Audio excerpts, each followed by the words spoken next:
Corporate and Business Law, Chapter 8 is about capital and financing. Capital means share capital, the amount coming into the business through owners, through shareholder is called capital. Company can also take amount from lenders as well. And there are two sources of finance. Mean from where company can source finance, mean from where company can arrange money. So company can arrange money through shares or through debt. So let's discuss about share capital. What is share capital? What is share? A share is the interest of shareholder in the company measured by a sum of money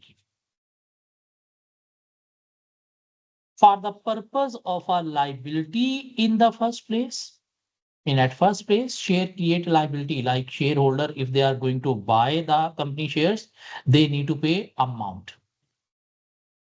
Sometimes they pay full amount, sometimes they pay some amount, remaining they need to pay in future. If they need to pay in future, that is liability on them. So first they create liability and of interest in the second, and then create interest. Interest mean stake. Stake mean ownership.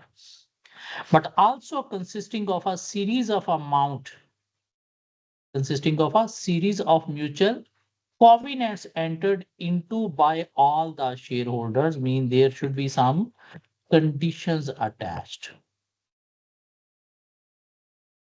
So share is the interest of shareholder in the company. First, it create liability, and second, interest, but also consisting of series of mutual covenants, condition entered into by all the shareholder. Then they put some condition on the company being a owner. A shareholder is a member of a company and therefore has voting rights depending upon the class of share held. And there are two types of classes of shares: preference shares, ordinary shares.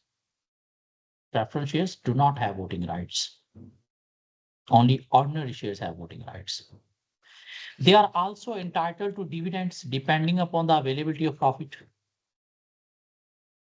In the event of liquidation, mean when company is going to wind up operation, mean at the death of company, depending upon the type of shares, a shareholder receive a payment after after other creditors. Mean first company will pay to the creditors. Then if there are any assets left, that shareholder can take up. But can participate in surplus asset. And there are two types of shares: preference shares and ordinary shares. Preference shares do not have voting rights, while ordinary shares are having full voting rights. Preference shares will be receiving a dividend at a fixed percentage, and company need to pay their dividend. If current year there is loss, company will pay next year dividend.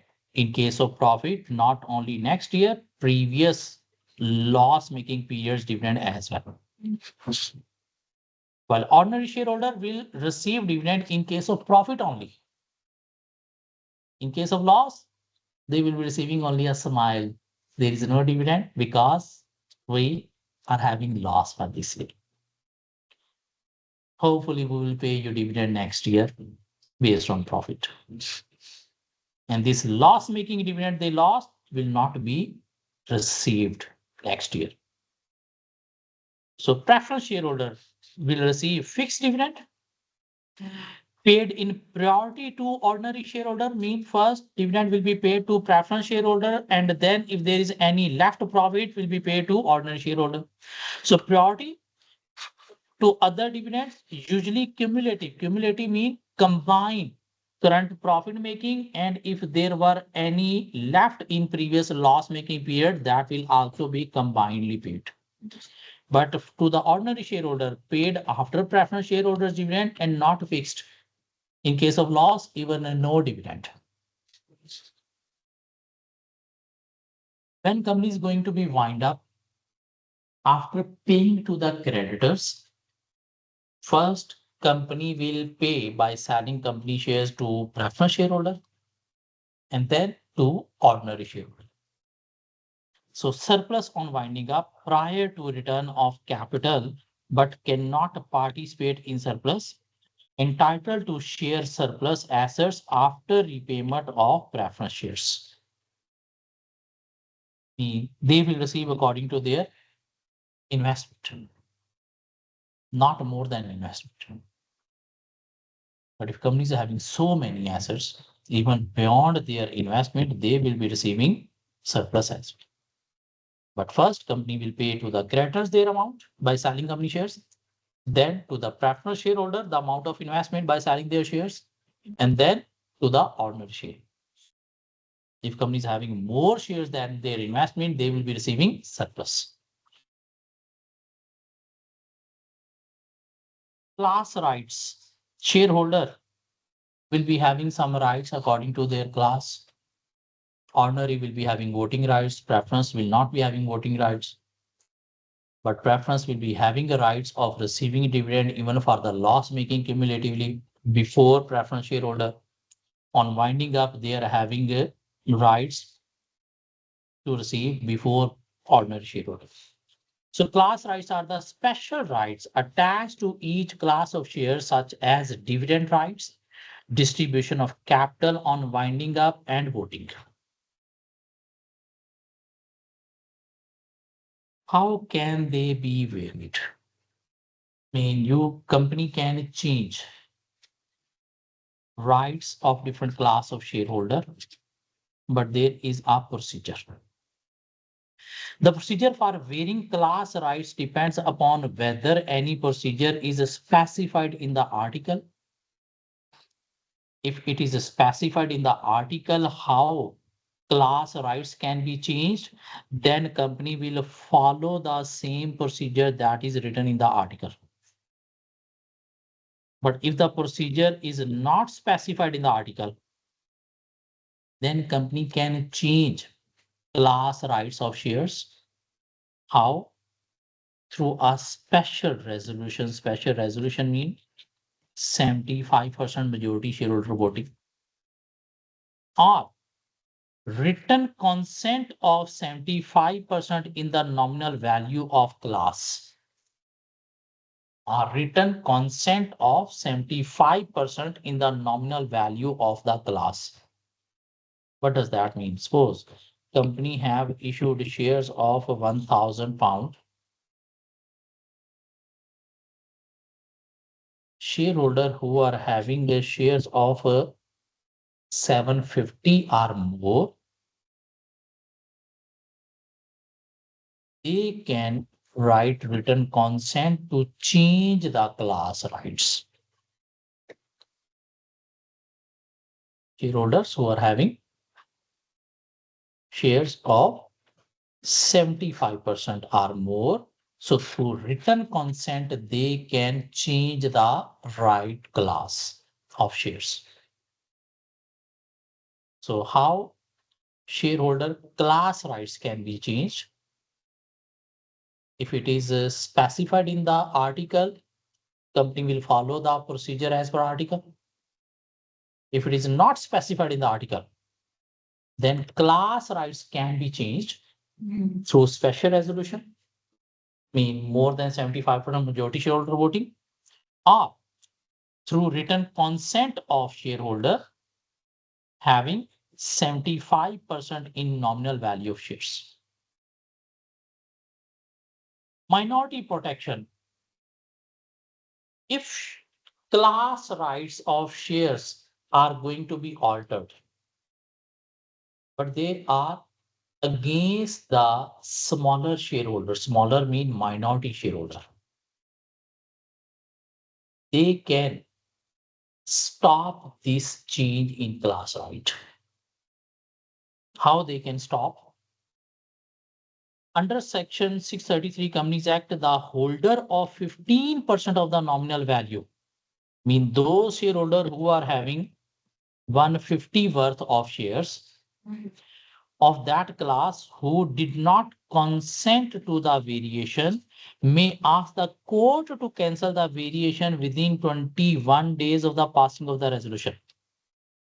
Mean if majority shareholder, majority mean having a 75% or more shareholding, they are going to change any class right of shareholder, and those rights are in their favor but against minority shareholder. So minority shareholder with 15% or more holding can put the case in the court and stop this change in class rights. But they need to put the court case within 21 days of the change. The court may confirm or cancel the variation. In court will see whether the change in class right is against these minority shareholder, court will cancel. If it is not against them, is not going to affect them, then court will confirm. However, it will only cancel the variations if the petitioner proves it is unfairly prejudicial. And this is unfair. If it is proved that this change in class right is unfair with those minority shareholder, then court will cancel that change in class rights. The court draw a distinction between a variation that affect the value, enjoyment, or power derived from the rights. And if the change in class rights is going to affect the value, enjoyment, or power of the minority shareholder, then court will not cancel the change in class rights. A variation that change the rights by themselves, then court will cancel. The court will only intervene in the later case. Mean here court will cancel. In this case, court will cancel. In this case, court will not cancel the appeal against change in class rights. Who is making appeal in change in class rights? Shareholder with 15% or more shareholding in minority.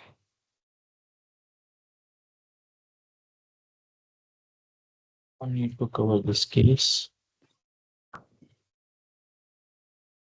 Even don't need to cover these cases. There are some terminologies relating to shares. Issued share capital. Issued share capital mean the total share company have issued. Suppose company have issued 1,000 shares at the rate of $1. This means $1,000 share capital company have issued. This is called issued share capital. But normally shareholder do not pay the full amount. Suppose out of this 0.5 cent share they have paid, mean company have received 500, still 0.5 mean 500 company need to receive from the shareholder, mean this is received, this is still need to receive. The amount that company have received already, that is called paid up share capital, and the remaining is called unpaid share capital. Out of this unpaid share capital means still $500 company need to receive from the shareholder. If company asks the shareholder, please pay 300 out of this 500, so this 300 will be called up share capital out of unpaid. Whatever company have called, that is called up share capital. Remaining how much still left? 200, that will be called uncalled up share capital. So what is issued share capital? The total number of shares company have issued. Out of that total, how much company have received the amount, that is called paid up.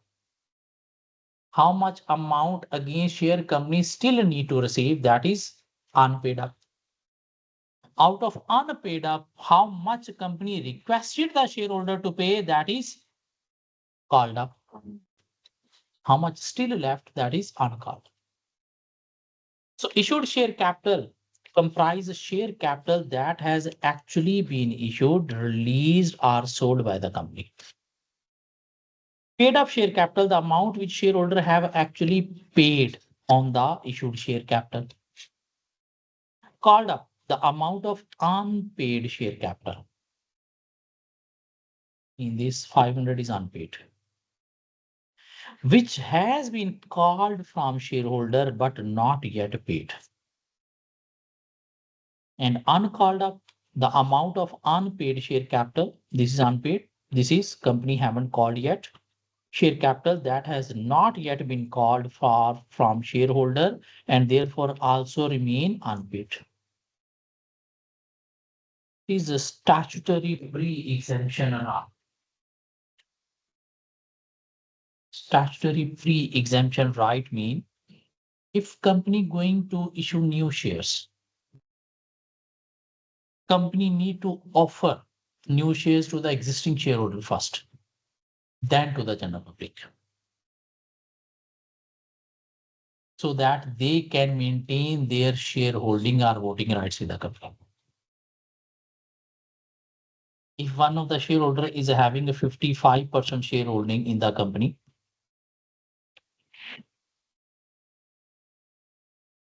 how he is having 55%? Suppose company have issued 100,000 shares and he has bought 5,500 shares. So he will be having 55% shareholding.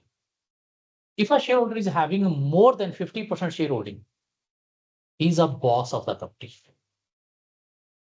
He can influence everything. He can put pressure on the company. He is on the commanding chair of the company. If a shareholder is having less than 50% shareholding, he's not a boss.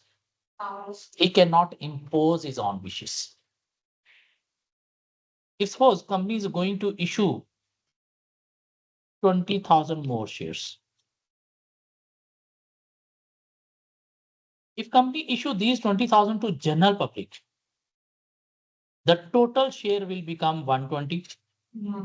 And he is having 5,500,000 shares.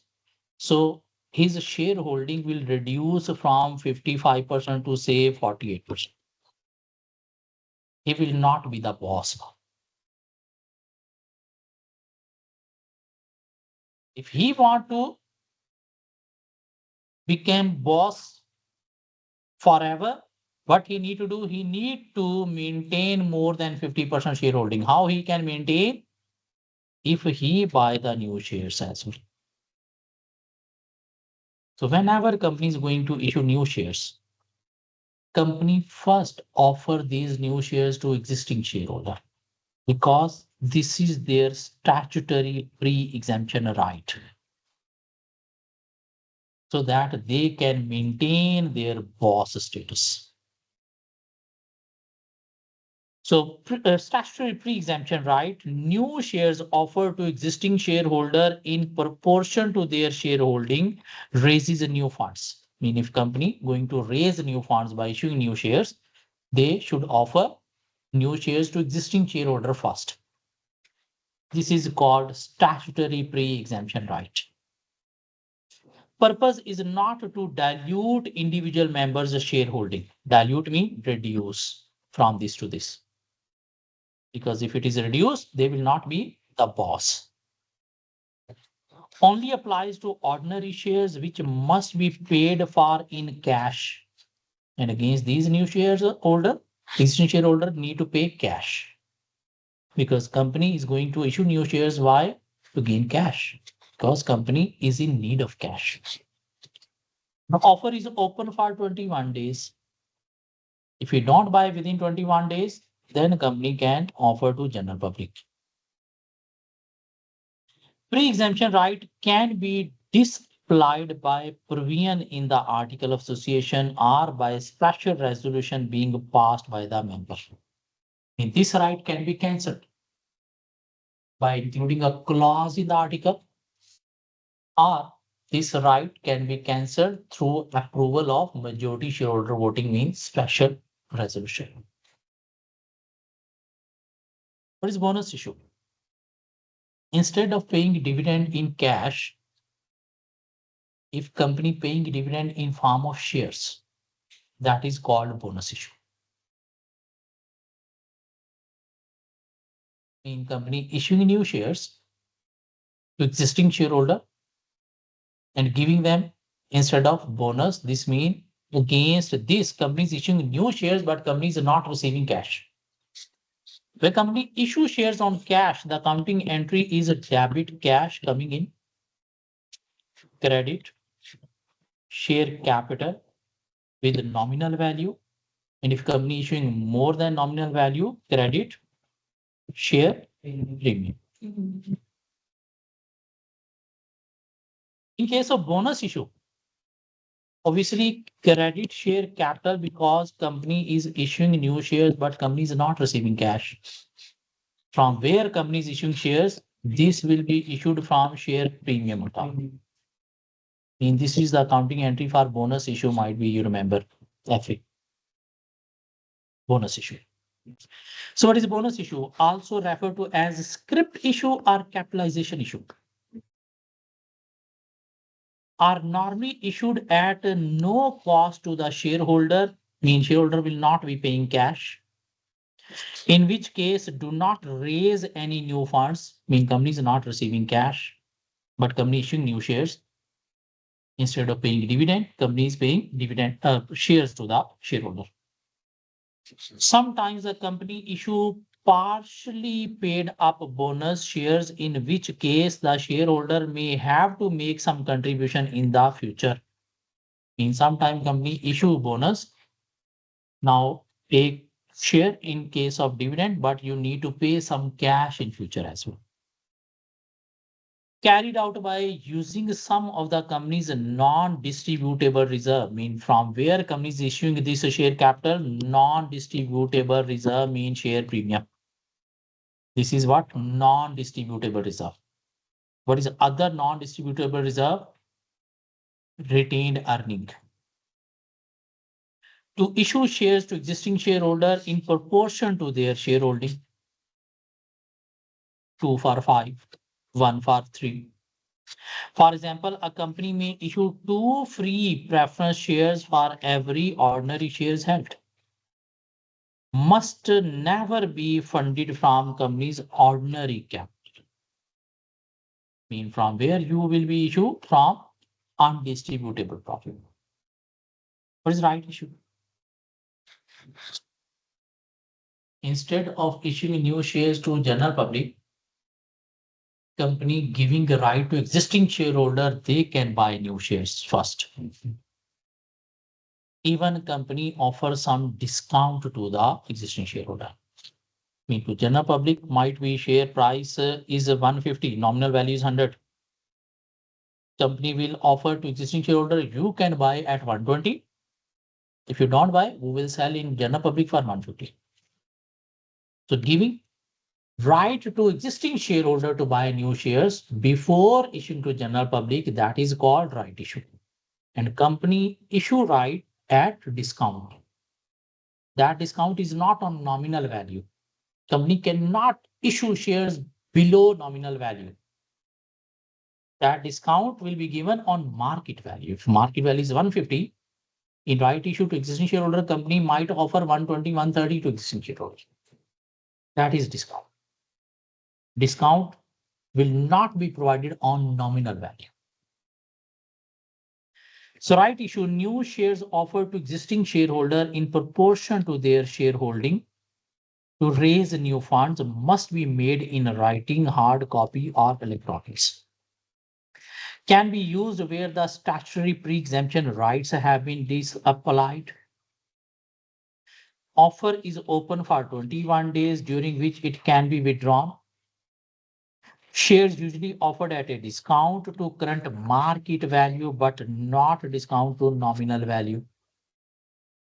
Company will never ever issue shares below nominal value. Shareholders who do not want to buy the new shares themselves may sell the right to third party.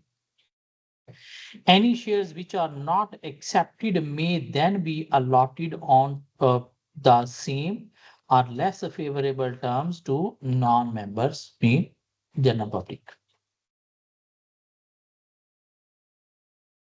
That's your understanding too.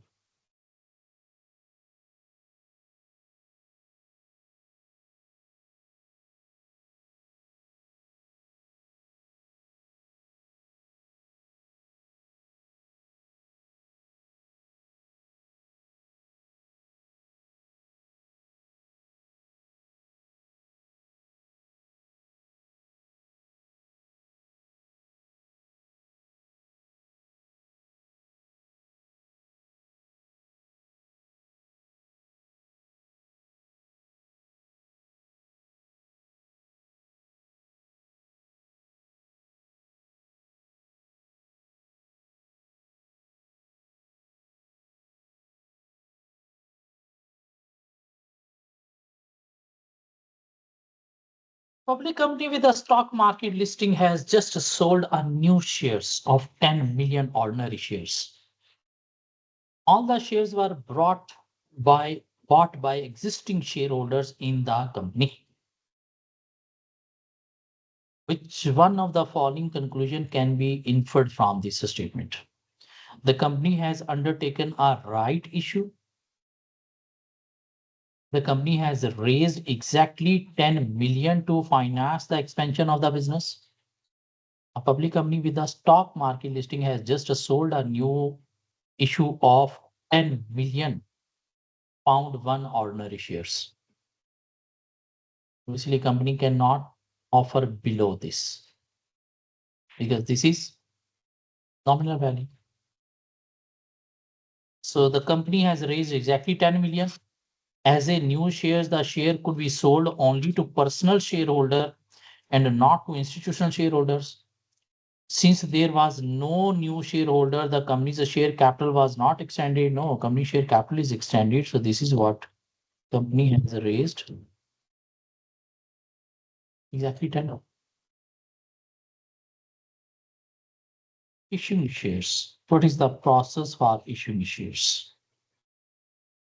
Allotment of shares. This is where the shares are allocated to a person under a contract of allotment. Once the shares are allotted and the holder is entered into the register of members, they become a member of the company. The company need to allot shares to a person, and after allotment, he will become a member. You need to include his name in member register. Authority. The directors need authority in order to allot shares. Who can allot shares? Directors. So basically from company who is selling shares, directors. This may be given by the articles or by passing any ordinary resolution. Ordinary mean more than 50% voting rights. Special resolution, more than 75% majority shareholder voting. The authority must state the maximum number of shares to be allotted, the expiry date for the authority, and that must be maximum 5 years. The directors of a private company with only one class of shares may allot shares of that class unless it is prohibited by article.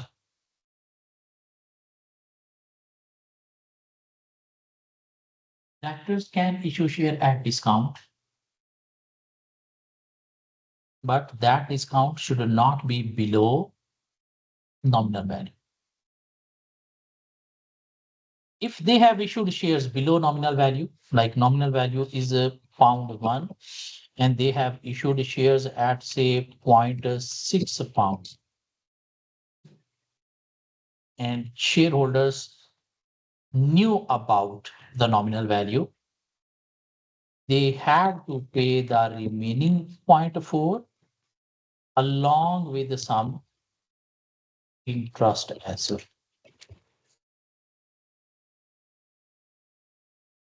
And there will be action against the directors who issued shares below nominal value.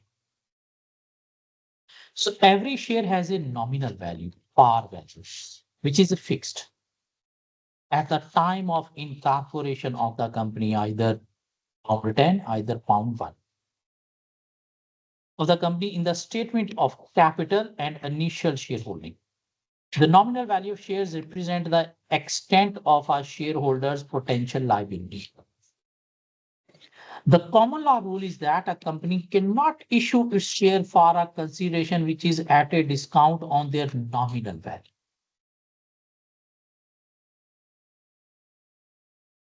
The common law rule is given statutory effect in Companies Act 2006. In addition, Company Act state that shares are only treated as paid up to the extent that the company has received money or money's worth, and that is according to nominal value.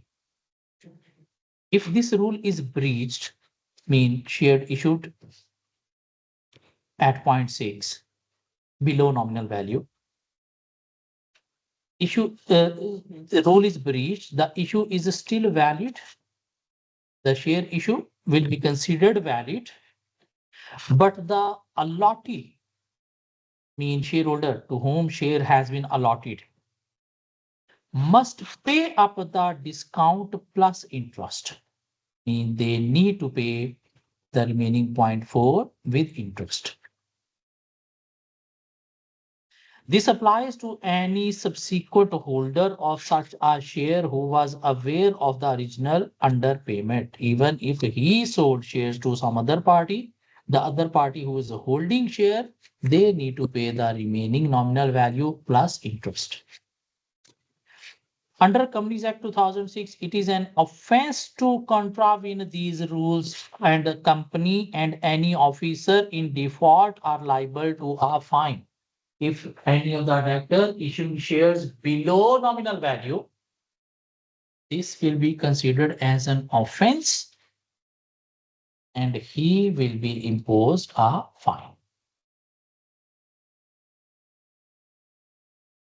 You can issue shares at discount, but discount on market price, not nominal price. Company can issue shares at premium. Premium means above nominal value. Where a share is allotted at a value greater than its nominal value, the excess over the nominal value is a share premium. The nominal value is a pound 1 and you are issuing shares at pound 2. So according to pound 1, share capital will increase and other one is a premium. So share premium will increase. This is where the market value of the share is greater than the fixed nominal value. Companies Act 2006 requires any premium to be credited to share premium account, which may only be used for, how this share premium balance will be used. This is used writing of the expense of the issue of new shares. For issuing new shares, if company is incurring some expense, so that expense will be paid from the share premium account. Writing of any commission paid on issue of new shares, or in case of bonus issue, who will debit share premium account. Paying for shares, private companies may issue shares for non-cash consideration as well. Non-cash means the investor, instead of paying cash, is giving his car, his land, his machinery to the business. So will debit asset, credit share capital. The court will interfere with the valuation only, but there is an issue of valuation. If he is giving car, might be car is old, whether the car value is equal to share or not. If there is an issue, who will decide the value? Court. The court will interfere with the valuation only if there is fraud or the consideration is illusory, past, or patently inadequate. Paying for shares, public companies, there are a number of additional rules relating to the issue of shares in public companies. Subscribers. Who are subscribers? First shareholder. Subscribers to the memorandum must pay cash for their existing subscription shares. They cannot buy shares in non-cash consideration. Payment for shares must not be in the form of work or service. I mean, you cannot say, okay, I will provide you some accountancy services, you give me share. No. For public companies, shareholders, investor have to pay cash. Shares cannot be allotted until at least 1/4 of their nominal value and the whole of the premium have been paid. Company is issuing 1,000 shares at the rate of £2. Nominal value of shares is £1. So shares cannot be allotted until company receive 1/4, 1/4 of nominal value. Nominal value is what? 1,000. What is 1/4 of nominal value? 250 plus premium. What is premium? 1,000. Mean until company receive 1,250, share will not be allotted. In premium, full, and for nominal value, 1/4 must be received. So now I'm reading it again. Shares cannot be allotted until at least 1/4 of their nominal value and the whole of the premium have been paid by the shareholder. Non-cash consideration must be received within 5 years. Non-cash consideration must be independently valued and reported on by a person qualified to be the company's auditor. The valuation must be carried out in 6 months prior to the allotment. Before allotment, valuation of non-cash consideration in any land, any machinery, any car, any house must be valued by the independent qualified person. Let's take a break. After break, we will discuss these further concept of this chapter.